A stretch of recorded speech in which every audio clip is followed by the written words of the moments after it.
আল্লাহ তাআলা পবিত্র কোরআনে ইরশাদ করেন, ইয়া আইয়ুহান নাস قد جاءتكم موعظة من ربكم وشفاء لما في الصدور وهدى ورحمة للمؤمنين। আল্লাহর কোরআন সূরাতুল ইউনূসের 57 নম্বর আয়াতে আল্লাহ তাআলা ডাক দিয়ে বলেন, ইয়া আইয়ুহান নাস, হে মানব সম্প্রদায়, قد جاءتكم موعظة من ربكم, অচিরেই তোমাদের নিকট তোমাদের রবের পক্ষ থেকে এসেছে মাউইজাতুন তথা নসিহত তথা ওয়াজ। যে ব্যক্তি ওয়াজটা শুনবে, আল্লাহর কোরআনটা ধরবে, আল্লাহর কোরআন অনুযায়ী বাস্তব জীবন গঠন করবে, আল্লাহর কোরআন তার ব্যাপারে ঘোষণা করে ওয়াশিফাউল লিমা ফিস সুদূর। এই কোরআন ধরার জন্য, এই কোরআন পড়ার জন্য, এই কোরআনকে ব্যক্তিগত জীবনে অ্যাপ্লাই করার জন্য আল্লাহ তাআলা তার অন্তরের ভিতরে যত ব্যাধি আছে সমস্ত ব্যাধিগুলোকে দূর করে দেয়। সুবহান। আল্লাহর কোরআন বলে শুধু এতটুকুই নয়, ওয়াহুদাও ওয়া রাহমাতুল লিল মুমিনিন। এই কোরআন যে ব্যক্তি পড়ে, এই কোরআন যে ব্যক্তি ধরে, এই কোরআনকে বাস্তব জীবনে যে ব্যক্তি প্রয়োগ করে, এই কোরআন তাকে হেদায়েতের পথ দেখিয়ে দেয়। ওয়া রাহমাতুল লিল মুমিনিন, এবং মুমিনদের জন্য আল্লাহর আরশে আজিম, আল্লাহর আসমান থেকে অগণিত অসংখ্য রহমত নাজিল হতে থাকে। সুবহানাল্লাহ। কলিজার টুকরা ভাইরা আমার, প্রশ্ন হলো হুজুর, কোরআন কেমন হেদায়েতের পথ দেখায়? এই কোরআনটা যে ব্যক্তি তার জীবনের সাথে মিল করে নেয়, একাকার করে নেয়, এই কোরআন তাকে এমন একটা পথ দেখায় দেয় যে পথের শুরু হয় দুনিয়ার জীবন দিয়ে আর শেষ হয় জান্নাতের জীবন দিয়ে। সুবহানাল্লাহ। প্রশ্ন হলো হুজুর, রহমত কি? রহমত হলো দয়া, রহমত হলো অনুগ্রহ। আল্লাহর কোরআন যে ব্যক্তি মনোযোগ দিয়ে শোনে, আল্লাহর কোরআনকে আমলের নিয়তে যে ব্যক্তি শ্রবণ করে, আল্লাহর কোরআন বলে শোনার জন্য, মানার জন্য আল্লাহর পক্ষ থেকে ওই মুমিন বান্দার জন্য অগণিত অসংখ্য রহমত নাজিল হতে থাকে। সুবহান। আল্লাহর কোরআন ঘোষণা করে, وَإِذَا قُرِئَ الْقُرْآنُ فَاسْتَمِعُوا لَهُ وَأَنصِتُوا لَعَلَّكُمْ تُرْحَمُونَ। বান্দা, যখন তোমার সম্মুখে কোরআন তেলাওয়াত করা হয়, কোরআনের দর্শ যখন তোমার সম্মুখে দেওয়া হয়, ফাসতামিউ, আমরের সিগা আল্লাহ তাআলা ব্যবহার করছেন। মনোযোগ সহকারে আল্লাহর কোরআন শোনো। ওয়া আনসিতু, এবং তুমি চুপ করো। চুপ করে মনের কান লাগাইয়া কোরআন মাজিদ শোনো। যদি চুপ করে মনের কান লাগাইয়া কোরআনের মাজিদ শুনতে পারো, লাআল্লাকুম তুরহামুন, আশা করা যায় আসমান থেকে তোমাদের জন্য রহমত নাজিল করবে একজন, তিনি কে? এজন্য আমরা কোরআনের আলোচনা শুনতে রাজি আছি না নাই? আল্লাহ কবুল করুক, বলেন আমিন। কলিজার টুকরা আমার নাঙ্গলকোটবাসী, এই আল্লাহর কোরআনের ভিতরে টোটাল সূরা সংখ্যা রয়েছে 114টি সূরা। এই 114টি সূরার ভিতরে অত্যন্ত গুরুত্বপূর্ণ সূরা হলো সূরাতুল আনফাল। এই সূরাতুল আনফালের একেবারেই প্রথম অংশের 2 থেকে 3টি আয়াত আমি আপনাদের সম্মুখে তেলাওয়াত করেছি। সূরাতুল আনফালের 2, 3 এবং 4 3টি আয়াত আমি আপনাদের সম্মুখে তেলাওয়াত করেছি। আল্লাহ তাআলা এই 3টি আয়াতের ভিতরে 3টা পুরস্কারের ঘোষণা করেছেন। আর এই 3টা পুরস্কার যদি কোনো বান্দা পেতে চায়, ওই বান্দাকে দুনিয়ার জীবনে 5টা কাজ করা লাগবে। যদি একটি আদর্শ সমাজ গড়তে হয়, ওই আদর্শ সমাজে মুমিন বান্দার কাজ থাকবে কি, যুব সমাজের কাজ থাকবে কি, আল্লাহ তাআলা ওই মানহাজ, ওই কর্মপদ্ধতি, ওই অ্যাক্টিভিটিগুলো আল্লাহর এই কোরআনের আয়াতের ভিতরে আল্লাহ তাআলা বর্ণনা করেছেন। আমি আপনাদেরকে কিছু প্রশ্ন করব, এরপর সামনের দিকে আগাবো। বলেন পুরস্কার রয়েছে কয়টা? বলেন কয়টা? আরো জোরে, জোর হলো না, জোরসে বলো। পুরস্কার রয়েছে কয়টা? কাজ করতে হবে কয়টা? এই 3টা পুরস্কারের জন্য 5টা কাজ করা লাগবে। আমি আগে আপনাকে পুরস্কারের কথাগুলো বলছি, এজন্য যখন পুরস্কারের কথাগুলো জানা হবে আমাদের ভিতরে একটা লোভ হবে। এত পুরস্কার, এই লোভগুলো জন্মলেই ওই 5টা কাজ করতে আপনার জন্য সহজ হয়ে যাবে। 1 নম্বর আল্লাহ তাআলা পুরস্কার ঘোষণা করে, বান্দা শোনো, লাহুম দারাজাতুন ইনদা রাব্বিহিম। যে ব্যক্তি 5টা কাজ করবে তার জন্য প্রথম পুরস্কার হলো তার রবের পক্ষ থেকে অসীম মানের একটা সম্মানময় মর্যাদা পাবে।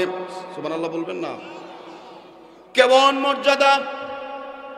আমার উস্তাদ এখানে বসে আছে, তাফসীরে কুরতুবীর ভিতরে ইমাম কুরতুবী রাহিমাহুল্লাহ বলেন, কাল কিয়ামতের ময়দানে মানুষ যখন একটু ছায়ার জন্য পাগল হয়ে যাবে, এক ফোঁটা পানির জন্য মানুষ যখন পাগল হয়ে যাবে, আল্লাহ তাআলা ওই বান্দাকে আল্লাহ তাআলা আরশে আজিমের নিচে আল্লাহর পাশাপাশি একটি আসনের মর্যাদা করে দিবে।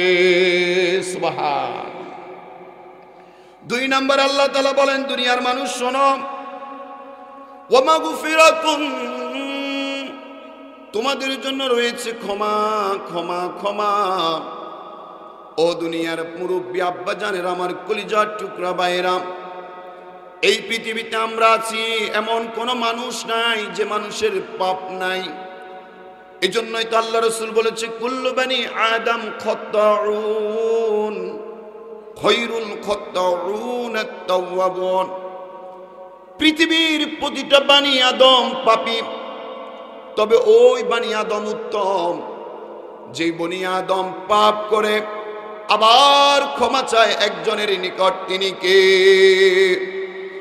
আল্লাহ তাআলা বলে, বান্দা শোনো, যদি 5টা কাজ করতে পারো, আল্লাহ তাআলা তোমার জীবনের সূচনা লগ্ন থেকে শেষ পর্যন্ত যত গুনাহ হয়েছে আল্লাহ তাআলা সাথে সাথে সমস্ত গুনাহ খাতাগুলো মাফ করে দিবে। এত আস্তে বললেন? আল্লাহ তাআলা 3 নম্বরে বলেন, ওয়ারিজকুম কারীম। যে ব্যক্তি 5টা কাজ করবে, ওই ব্যক্তির 3য় নম্বর পুরস্কার হলো আল্লাহ তাআলা তাকে 10টা সম্মানিত রিজিকের মালিক বানিয়ে দিবেন। এখানে আছে রিজকুম করিম, কিন্তু আমি আপনাকে বললাম 10টা রিজিক। আপনি তাফসিরে বাইজাবি খুলেন, তাফসিরে বাইজাবির লেখক লেখেন, যে ব্যক্তি আল্লাহর সন্তুষ্টি অর্জন করতে পারে 5টি কর্মের মাধ্যমে, আল্লাহ তাআলা ওই ব্যক্তিকে এই পৃথিবীর শ্রেষ্ঠ 10টা নিয়ামতের অধিকারী বানায়া দেয়। সুবহানাল্লাহ। তাহলে বলেন পুরস্কার কয়টা? 1 নম্বরে সম্মানিত আসন, 2 নম্বরে ক্ষমা, তিন নম্বরে সম্মানিত রিজিক। এই এমন তিনটা পুরস্কার আমরা চাই কি চাই না? কারা কারা চাই আমার উস্তাদ ছাড়া? দুই হাত তুলে আল্লাহকে দেখাই। নারে তাকবীর, নারে তাকবীর। আল কোরআনের আলো, আল হাদিসের আলো, নারে তাকবীর। কলিজার টুকরা ভাইয়েরা, পুরস্কার হবে কয়টা? মা শেষ। পুরস্কার হবে কয়টা? কাজ করতে হবে কয়টা? এক নাম্বার কর্ম পদ্ধতি আল্লাহ তাআলা বলছেন, ইন্নামাল মুমিনুনা আল্লাযীনা ইযা যুকিরাল্লাহু ওয়াজিলাত কুলুবুহুম।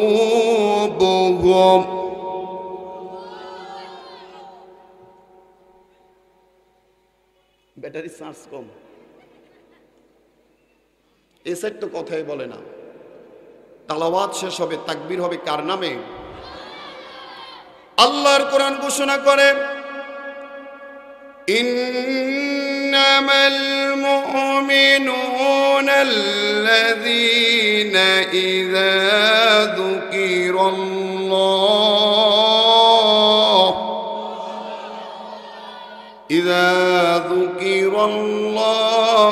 ওয়াজিলাত কুলুবুহুম। আল্লাহু আকবার। আল্লাহ তাআলা বলেন, মুমিন বান্দা হলো সে, যেই মুমিন বান্দা আল্লাহর কথা স্মরণ হওয়ার সাথে সাথে ওয়াজিলাত কুলুবুহুম, তার অন্তরটা আল্লাহর ভয়ে প্রকম্পিত হতে থাকে। মুমিন বান্দা হলো সে, যার সামনে আল্লাহর কথা স্মরণ হওয়ার সাথে সাথে তার কলিজাটা থরথর করে কাঁপতে থাকে। ও কলিজার টুকরা ভাইয়েরা, আমি আপনাদেরকে প্রশ্ন করতে চাই, জিকির হবে কার নামে? কোন বাবার নামে জিকির করা যায়? যাচ্ছে পিছনে উত্তর দেয় না, ওরা বলতেছে জায়েজ। বলেন, কোন বাবার নামে জিকির করা জায়েজ?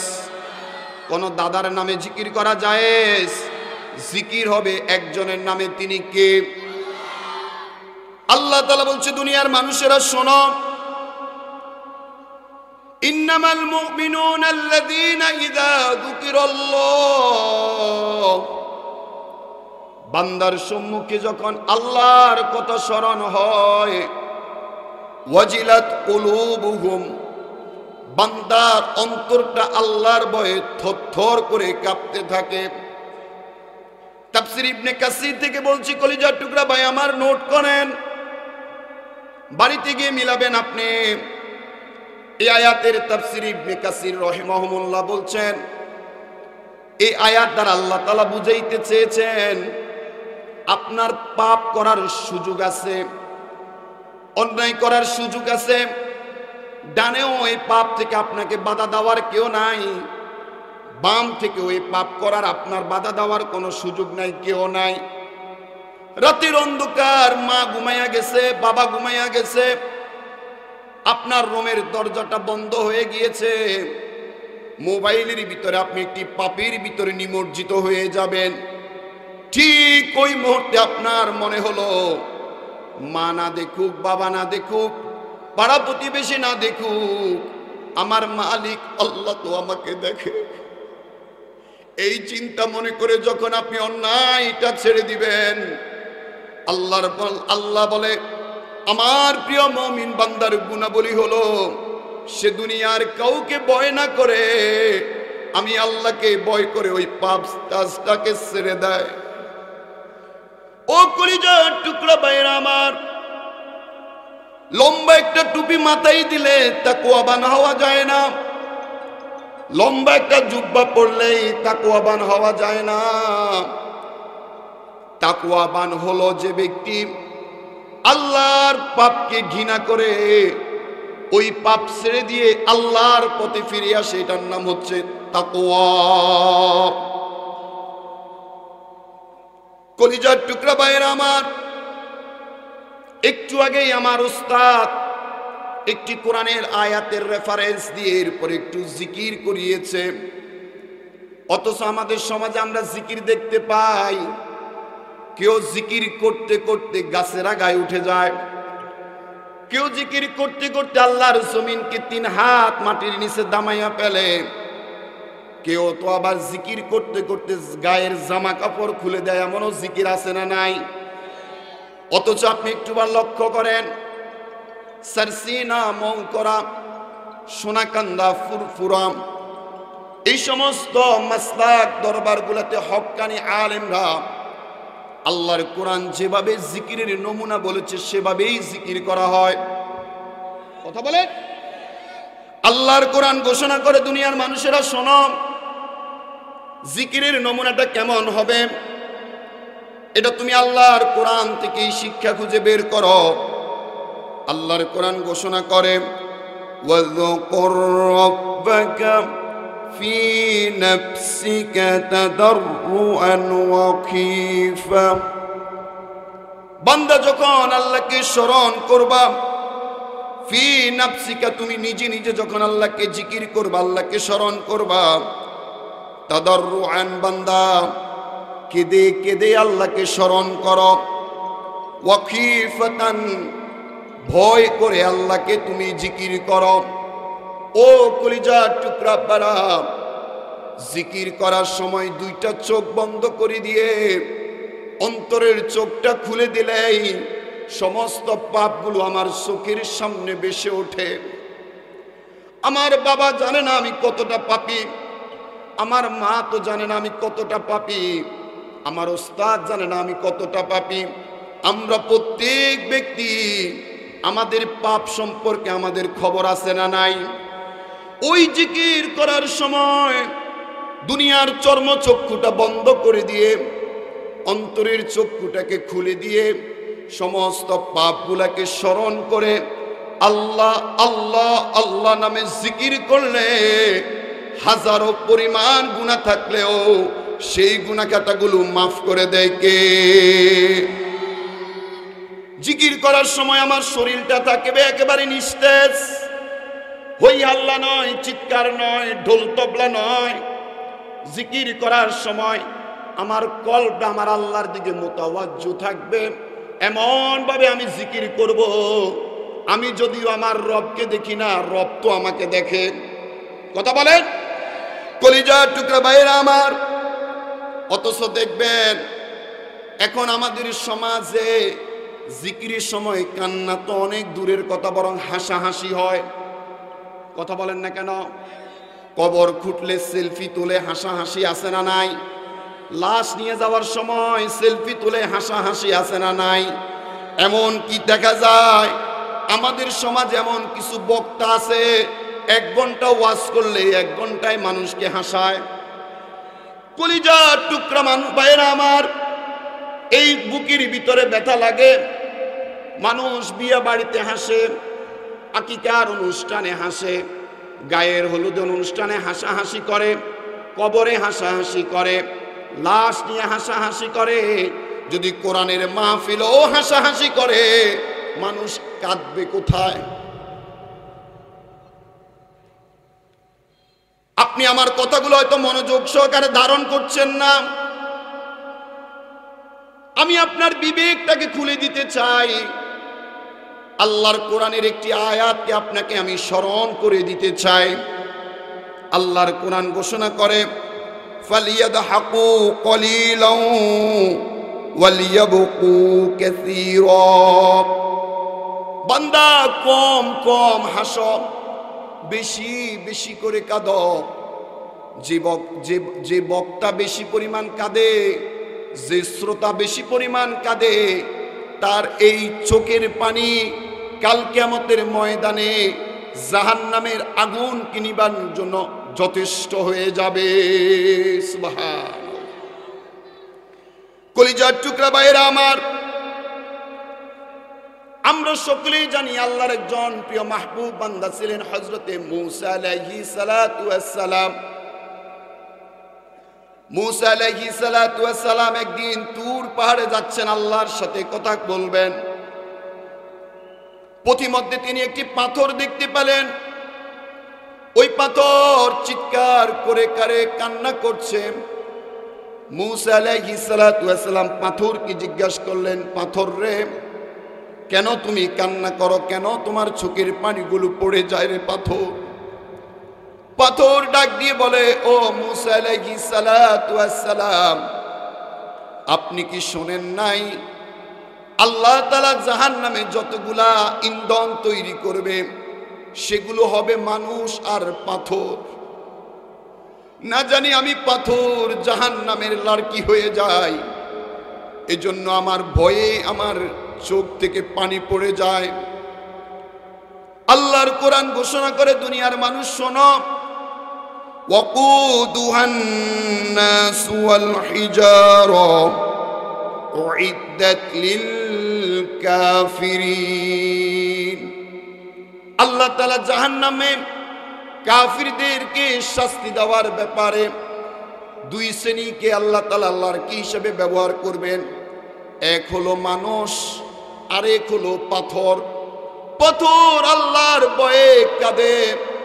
মূসা আলাইহিস সালাতু ওয়াস সালাম সাথে সাথে আল্লাহর কাছে দোয়া করলেন, ও রব, যেই পাথর তোমার জাহান্নামের ভয়ে কাঁদে সেই পাথরকে তুমি জাহান্নাম থেকে মুক্তি দাও। এই কথা দোয়াটা করেই মূসা আলাইহিস সালাম তুর পাহাড়ে চলে গেলেন। ফিরে আসার সময় আবার দেখেন এখনো পাথর কাঁদতেছে। বলল, পাথর তুমি কি শোনো নাই মহান রব আল্লাহ তাআলা তোমাকে জাহান্নাম থেকে মুক্তি দিয়েছে? সুবহানাল্লাহ বলবেন না? এরপরও তুমি কেন কাঁদো? জাহান্নাম বলে, পাথর জবাব দেয়, ও আল্লাহর পয়গম্বর মূসা, যদিও আল্লাহ তাআলা আমাকে জাহান্নামের আগুন থেকে মুক্তি দিয়েছে শুনতে পারলাম, যদি আমার কোন অপরাধের কারণে আবার আমি জাহান্নামী হয়ে যাই তাহলে আমার কি অবস্থা হবে? এই জন্য আমি দিন রাত কান্না করি, আল্লাহ তাআলা যেন আমার জীবনের সমস্ত গুনাহ খাতাগুলো মাফ করে দে। বলেন সুবহানাল্লাহ। কলিজার টুকরা ভাইরা আমার, এজন্য আমাদেরকে সব সময় আল্লাহর কাছে কন্দনরত অবস্থায় থাকতে হবে। গভীর রজনীতে উঠে আমরা চোখের পানিগুলো ঝেড়ে দিব একজনের জন্য, তিনি কে? আল্লাহ তাআলা বলে, বান্দা 2 নাম্বার গুনাবলী শোনো। وَإِذَا تُلِيَتْ عَلَيْهِمْ آيَاتُهُ زَادَتْهُمْ ঈমানা। বান্দা মুমিনের 2 নাম্বার গুনাবলী হলো, মুমিন যখন আল্লাহর কোরআনের তেলাওয়াত শুনবে, জাদাতুহুম ঈমানা, সাথে সাথে কোরআনের ফয়জিয়াতে, কোরআনের বারাকাতে মুমিনের অন্তরের ঈমানটাকে বৃদ্ধি করে দিবে একজন, তিনি কে? কলিজার টুকরা ভাইরা আমার, সকলে জবাব দেন, এই কোরআন ঈমান বৃদ্ধি করতে পারে কি পারে না? আমি ছোটবেলা যখন আমার দাদির সাথে বেকামলিয়া বেড়াইতে আসতাম, এই আমার যাটা এখানে উপস্থিত আছে, আমি দেখতাম আমার দাদিরা, আমার দাদারা, বিশেষ করে আমার দাদিরা প্রতিদিন ফজরের পরে কোরআন তেলাওয়াত করত। কোরআন তেলাওয়াত করেই এরপরে ঘরের কাজে হাত দিত। আর এখনকার মহিলারা রাত যত গভীরে ঘুমায়, সকালবেলা 9টা 10টা থেকে ঘুম থেকে ওঠে না। আছে না নাই? এমনও মহিলা আছে ছেলে সন্তানের খোঁজ নাই, দিন রাত মোবাইলে তার ভিডিও আপলোড করে, ছবি আপলোড করে, অর্ধ উলঙ্গ হয়ে পোশাক পরিদর্শন করে, দেহ পরিদর্শন করে, মোবাইলে টিকটক বানায়। এমন মহিলাও আছে না নাই? শুধুমাত্র মহিলা নয়, এমন কত হাজী সাহেবের মেয়েও আমাদের সমাজে আছে না নাই? এই আসতে বলে, আছে না নাই? কলিজার টুকরা বোন আমার শোনো, বেলটার জমিন থেকে আমি বলে যাই, একদিন তোমার দাদিও ছিল, তোমার নানি ছিল, নানির মা ছিল। দেখো তোমার পূর্ববর্তী মহিলারা দুনিয়া থেকে চলে গিয়েছে, একদিন তুমি বোনকেও তো এই দুনিয়া থেকে চলে যাওয়া লাগবে। এই যে মোবাইলে অর্ধ উলঙ্গ হয়ে নিজের চেহারা পরিদর্শন করে, পোশাক পরিদর্শন করে মোবাইলে ছবি দিচ্ছ, ভিডিও দিচ্ছ, একদিন তুমি চলে যাবা, কিন্তু এই মোবাইলে ভিডিওগুলো থাকবে। কিয়ামত পর্যন্ত যত যুবক ওই ভিডিও, ওই ছবি দেখে নিজের যৌন চাহিদা মিটাবে, ততদিন পর্যন্ত তোমার উপর এই কবিরা গুনার ভাগ যাবে কি যাবে না?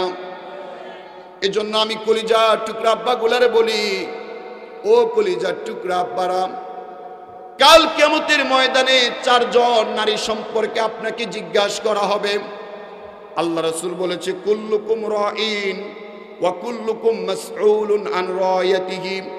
প্রত্যেকটা ব্যক্তি এক একটা দায়িত্বশীল। কাল কিয়ামতের ময়দানে প্রত্যেক ব্যক্তিকে প্রশ্ন করা হবে। 1 নম্বর প্রশ্ন করা হবে তোমার মায়ের সম্পর্কে, মা পর্দা করছে কিনা। 2 নম্বর তোমার স্ত্রী সম্পর্কে, তোমার স্ত্রী পর্দাশীল ছিল কিনা। 3 নম্বরে তোমার বোন সম্পর্কে, তোমার বোন পর্দাশীল ছিল কিনা। 4 নম্বরে তোমার কন্যা সম্পর্কে, তোমার কন্যা পর্দাশীল ছিল কিনা। প্রতিটা পুরুষকে কাল কিয়ামতের ময়দানে এই 4টা প্রশ্ন করবে একজন, তিনি কে? দেখবেন আমাদের সমাজে কত মুসল্লি আছে সামনের কাতারে সারা নামাজ পড়ে না, অথচ তার মেয়ে বেন্টি ব্যাগ নিয়ে মার্কেটের বারান্দায় বারান্দায় আসে না নাই? এই সমস্ত নামাজিদের নামাজ দুনিয়ার জমিনে পড়লেও আল্লাহর কাছে গ্রহণ হবে। আল্লাহর কোরআন বলে, আমার উস্তাদ আছে সামনে, ওয়াকরনা ফি বুয়ুতিকুন্না ওয়ালা তাবাররাজনা তাবাররুজাল জাহিলিয়াতিল উলা। ও সমাজের নারীরা, ঘর থেকে বের হবা না প্রয়োজন ছাড়া। আর যখনই ঘর থেকে বের হবা, ওই জাহিলি যুগের নারীদের মতন অর্ধ উলঙ্গ হয়ে ঘর থেকে বের হওয়া যাবে না। এজন্য নারী যখন ঘর থেকে বের হয়, 4টি কাজ করা নারীর জন্য হারাম। কয়টা? বলে না, বাড়িতে যায় বলা লাগবে, তো এই জন্য এখানে বলবে না। নারী যখন ঘর থেকে বের হবে, 4টা কাজ করা হারাম। কয়টা? 1 নম্বরে নারী 8-8 পোশাক পরে ঘর থেকে বের হতে পারবে না, হারাম করেছে কে? 2 নম্বরে নারী পাতলা জামা কাপড় পরতে পারবে না, হারাম ঘোষণা করেছে কে? 3 নম্বরে নারী পুরুষের সাদৃশ্য কোনো পোশাক পরতে পারবে না, হারাম করেছে কে? 4 নম্বরে বিধর্মীদের পোশাকের সাথে মিল রেখে কোনো পোশাক পরে নারী ঘর থেকে বের হতে পারবে না, হারাম করেছে কে? এবার বলেন, টাইট ফিট জামা আছে না নাই? পুরুষের মতন জিন্স প্যান্ট আছে না নাই? মশারির মতন মাসকালানা পোশাক আছে না নাই? এত কিছু করার পর আবার তুমি নিজেকে হাজী সাহেব বলে পরিচয় দাও, বড় মুসল্লি বলে পরিচয় দাও। এই পরিচয় সমাজে খাটে, আল্লাহর কাছে খাটবে? এজন্য কলিজার টুকরা ভাইয়েরা, 2 নম্বরে বেশি বেশি করে আল্লাহর কোরআন তেলাওয়াত। 3 নম্বরে আল্লাহ তাআলা বলে, দুনিয়ার মানুষেরা শোনো, ওয়া আলা রাব্বিহিম ইয়াতাওয়াক্কালুন। মুমিন বান্দা সব সময় তাওয়াক্কুল করে একজনের উপর, তিনি কে? হে তো আমার নেতাই তো সব দেয়, আল্লাহর কি ওই দেখেন পিছনে। মুমিন বান্দা সব সময় তাওয়াক্কুল করে কার উপর? সবাই একসাথে জবাব দেন, রিজিকের মালিক কে? হায়াতের মালিক কে? আমাদের জীবনের সমস্ত কৃতকর্ম একজনের পক্ষ থেকে ফয়সালা হয়, তিনি কে? এই জন্য আল্লাহর কোরআন বলে, দুনিয়ার মানুষেরা শোনো শোনো, নিশ্চয়ই যারা মুমিন তারা আল্লাহর উপর তাওয়াক্কুল করে। আল্লাযীনা আমানু ওয়া আলা রাব্বিহিম ইয়াতাওয়াক্কালুন। মুমিন বান্দা হলো তারা যারা আল্লাহর উপরে পরিপূর্ণ আস্থা রাখে। খৈরিহি ওয়া শাররিহি মিনাল্লাহি তাআলা। এই আমার তাকদীরে যত ভালো যত মন্দ আছে, সমস্ত ভালো সমস্ত মন্দ একজনের পক্ষ থেকে ফয়সালা হয়, তিনি কে? কিন্তু আমাদের সমাজে বহু মানুষ আছে মেয়ে সন্তান জন্ম নিলে আর শ্বশুর বাড়িতে যায় না, আছে না নাই? বউয়ের আদর কমে যায়, আছে না নাই? এবার বলেন, ছেলে হোক মেয়ে হোক দেয় কে? যাকে ছেলে দিয়েছেন তিনিও আমার রব আল্লাহ, যার ঘরে মেয়ে দিয়েছে তিনিও আমার রব আল্লাহ। ও নাফরমান বান্দা, তুমি ছেলে পাও না এজন্য আল্লাহর কৃতজ্ঞতা প্রকাশ করো না, অথচ তুমি তাকাইয়া দেখো তোমার গ্রামে এমন কত যুবক আছে বিয়ে করেছে 10 বছর, আজও ছেলে সন্তান নাই, আছে না নাই? তোমাকে যিনি সন্তান থেকে মুক্তি দিয়েছে তিনি একজন, তিনি কে?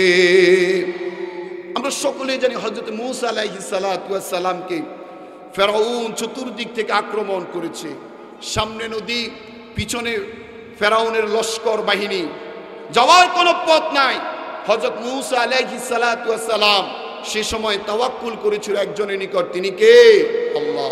তাওয়াক্কুল করার কারণে হাতের লাঠি দিয়ে বাড়ি দেওয়ার সাথে সাথে গভীর সমুদ্রের ভিতরে 12টি রাস্তা তৈরি করে দিয়েছে কে?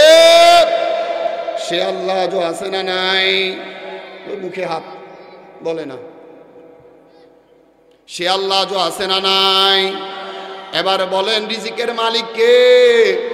এবার চিৎকার করে বলেন, চাকরির সময় 5 লাখ টাকা দেওয়া লাগবে কি লাগবে না? ও লাগবে, দেখছেন না?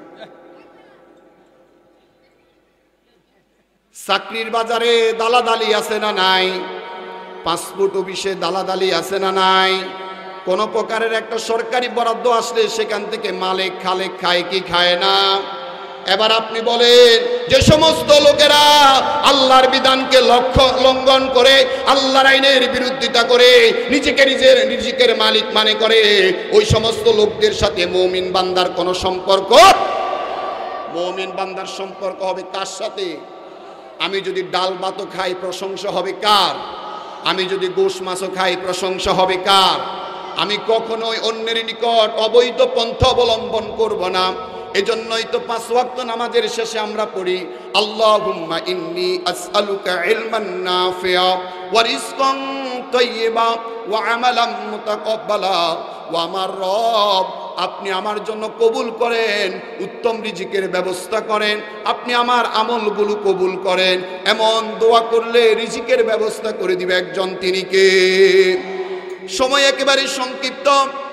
মুমিনের 4 নাম্বার গুণাবলী হলো, আল্লাহ তাআলা ইরশাদ করেন, মুমিন বান্দা শোনো, সমাজ যদি আদর্শ সমাজ গঠন করতে হয়, সন্তানগুলোকে যদি আদর্শ সন্তান গঠন করতে হয়, তোমার 4 নম্বর কাজ হলো আল্লাযীনা ইউকিমুনাস সালাত। সমাজে নামাজ প্রতিষ্ঠা করা লাগবে। নামাজ প্রতিষ্ঠাটা শুধু ইমাম সাহেবের দায়িত্ব নয়, নামাজ প্রতিষ্ঠা করা শুধু মুয়াজ্জিন সাহেবের দায়িত্ব নয়, বরং এই গ্রামের মাতাব্বর শতাব্বর যারা বিয়ের আগের টেবিলে বসে তাদের উপরও সমাজে নামাজ প্রতিষ্ঠা করার দায়িত্ব দিয়েছে কে? কিন্তু আমাদের গ্রামের মাতাব্বর, আমি আমাদের গ্রামের কথা বলছি, আপনারা ভালো, মাতাব্বর বিয়ের আগে আসে না নাই? হাসতে, বিয়ের দাওয়াতে আগে আসে না নাই? খেলা হলে খেলার প্রধান অতিথি হওয়ার সময় আসে না নাই? মসজিদের সভাপতি সেক্রেটারি হতে চায় কি চায় না? যদি বলি যে মাতাব্বর সাহেব আগামীকাল ফজরে আপনি 15 জন যুবক হাজির করবেন, মাতাব্বর সাহেব বলে যুবক তো পরের কথা, আমার নিজেরই কোনো খোঁজ নাই। কথা বলেন। অথচ সবাই বলে সমাজটাকে ইসলামী সমাজ করতে চায়। ও বেলটাবাসী শোনো, সকালবেলা সূর্য ওঠা এটা যেমন সত্য, তেমনি ভাবে সমাজে যতদিন নামাজ প্রতিষ্ঠা হবে না, আদর্শ সমাজ কখনোই গঠন হবে। যুব সমাজকে মসজিদে নিয়ে আসো। ও যুবক ভাই, তোমার পাওটা আমার কাছে দাও, আমি হাত দিয়ে ধরি। তুমি যদি মদ খাও এরপরও নামাজ পড়ো, তুমি যদি গাঁজা খাও এরপরও নামাজ পড়ো, তুমি যদি কৃষক হও এরপরও নামাজ পড়ো, তুমি যদি রাজনীতিবিদ হও এরপরও নামাজ পড়ো। আল্লাহর কোরআন সাক্ষী দেয়, যে ব্যক্তি আল্লাহকে সন্তুষ্টি করার জন্য নামাজ আদায় করে, এই পৃথিবীর সকল পাপাচার থেকে আল্লাহ তাআলা তাকে মুক্তি দিয়ে দেয়। সুবহান। আমাদের সমাজে ছেলেরা বাবার গায়ে হাত তুলে এমন নজির আছে না নাই? আসতে বলতেছে, আছে না নাই? মেয়েরা শাশুড়িকে খেতে দেয় না এমন নজির আছে না নাই? যার এক নম্বর কারণ হলো তুমি ফিলোসফিতে মাস্টার্স করেছ, তুমি ইঞ্জিনিয়ারিং এ অনার্স মাস্টার্স করেছ, কিন্তু আল্লাহর কোরআনটা পড়লা না, নামাজ পড়লা না, জামাতে শরীক হলা না, সমাজে সত্য কথাগুলা বললা না। এই জন্য যুবক ভাইদেরকে বলবো, যতই পাপ করো এরপরও 5 ওয়াক্ত মসজিদে আসো। মসজিদের সাথে যার সম্পর্ক থাকে তার ঈমানটাকে বৃদ্ধি করে দেয় একজন, তিনি কে? ও যুবক ভাই, তোমাকে আমি আরো একটা কথা বলবো, শোনো। আমাদের সমাজে কত যুবক আছে একটা গোল্লিপ সিগারেটের জন্য নেতার পিছনে দৌড়ায়, আছে না নাই? আমাদের সমাজের কত যুবক আছে এক কাপ চায়ের জন্য নেতার পিছনে দৌড়ায়। আমাদের সমাজের কত যুবক আছে ছাত্র দলের, ছাত্র লীগের, ছাত্র শিবিরের, হেফাজতে ইসলামের, রাজনৈতিক দলের ছোট্ট একটা পদের জন্য নেতার পায়ের চামড়া চুষে চুষে চলে, এমনও পাতি নেতা আছে না নাই? অথচ মনে রেখো, মনে রেখো, মনে রেখো, এই নেতা তোমাকে জান্নাতের দিকে নিয়ে যাবে না। যেই নেতা নামাজে শরীক হয় না, যেই নেতা নামাজ সম্পর্কে বেখবর, সেই নেতা কখনোই তোমাকে জান্নাতে নিতে পারবে না। এমন নেতার পিছনে হাঁটো যে নেতা নামাজেও আছে, জানাজাতেও আছে, সমাজের কল্যাণেও আছে, সমাজের অকল্যাণেও আছে, মানব জাতির খেদমতে আছে, আল্লাহর ইনসাফ ভিত্তিক সমাজ ব্যবস্থা কায়েম করে যে নেতা, এই নেতার পিছনে দৌড়ালে আল্লাহর সন্তুষ্টি পাওয়া যাবে। এই জন্য আল্লাহ তাআলা সূরাতুন নিসার মধ্যে বলেছে, ওয়া উলিল আমরি মিনকুম, বান্দারে ওই নেতার অনুসরণ করো যেই নেতা অনুসরণ করে আল্লাহ এবং তার রাসূলকে। কথা বুঝাইতে পেরেছি? আল্লাহ আল্লাহ রাসূলকে যে নেতা অনুসরণ করে সেই নেতাকে অনুসরণ করার জন্য তাগিদ দিয়েছে কে? এজন্য বলছিলাম মুমিন বান্দার কাজ কয়টা? 5 নাম্বার কাজ হলো ওয়া মিম্মা রাযাকনাহুম ইউনফিকুন। বান্দারে, মুমিন বান্দা সব সময় আল্লাহর রাস্তায় দান করে। কিন্তু আমাদের সমাজে একটা ভুল ব্যাখ্যা আছে, দান মানে বুঝি আমরা শুধু টাকা পয়সা। না রে কুলিজার টুকরা ভাইয়েরা, সবচেয়ে বড় দান হলো সময়। যে ব্যক্তি আল্লাহর রাস্তায় সময় ব্যয় করতে পারে সে ব্যক্তি আল্লাহর কাছে সবচেয়ে সম্মানিত হয়। এজন্য আমাদের সময় দেওয়া লাগবে, জ্ঞান দেওয়া লাগবে, বুদ্ধি দেওয়া লাগবে, শরীর দেওয়া লাগবে, প্রয়োজনে অর্থ দেওয়া লাগবে।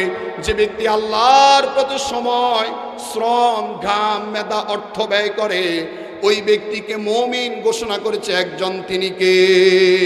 এজন্য বলেন মুমিনের গুণাবলী কয়টা? পিছনে বলে না। মুমিনের গুণাবলী কয়টা? 1 নম্বরে মুমিন পাপ করতে গেলেই স্মরণ হবে কার কথা? 2 নম্বর মুমিন সকাল সন্ধ্যা তালাওয়াত করবে একটি কিতাব, নাম কি? আল্লাহর কোরআন। 3 নম্বরে মুমিন ব্যক্তি সকল কাজ নির্ভর করবে একজনের উপর, তিনি কে? আর 4 নম্বর হলো মুমিন ব্যক্তি সমাজে নামাজ প্রতিষ্ঠা করবে। আর 5 নম্বর সর্বশেষ হলো মুমিন ব্যক্তি আল্লাহর পথে তার অর্থ ব্যয় করে দিবে। আসুন এই সমাজকে আদর্শ সমাজ গঠনের জন্য, একটি ইউনিক আইডল আইকন সমাজ তৈরি করার জন্য, একটি ইসলামিক সোসাইটি বিনির্মাণ করার জন্য যে 5 দফা বললাম এর বিপরীতে যাওয়ার কোনো সুযোগ নেই। আমাদের সমাজে কিছু মানুষ আছে গণতন্ত্রে বিশ্বাসী, রাজতন্ত্রে বিশ্বাসী, পুঁজিবাদে বিশ্বাসী, কার্ল মার্কসে বিশ্বাসী, লেনিনে বিশ্বাসী, জো বাইডেনে বিশ্বাসী, ডোনাল্ড ট্রাম্পে বিশ্বাসী, মানব রচিত মতবাদের উপর বিশ্বাস করে। ও দুনিয়ার মানুষ শোনো, মানব রচিত কোনো মতদর্শ দিয়ে কোনোদিন আল্লাহর সন্তুষ্টি অর্জন করা যাবে না। আল্লাহর সন্তুষ্টি অর্জন করতে হলে আল্লাহর দেওয়া যে মতবাদ, একমাত্র ইসলামকে অনুসরণ করতে হবে। ইসলামকে যে ব্যক্তি অনুসরণ করে তার দুনিয়া এবং আখিরাতে সফলতা দান করে একজন, তিনি কে?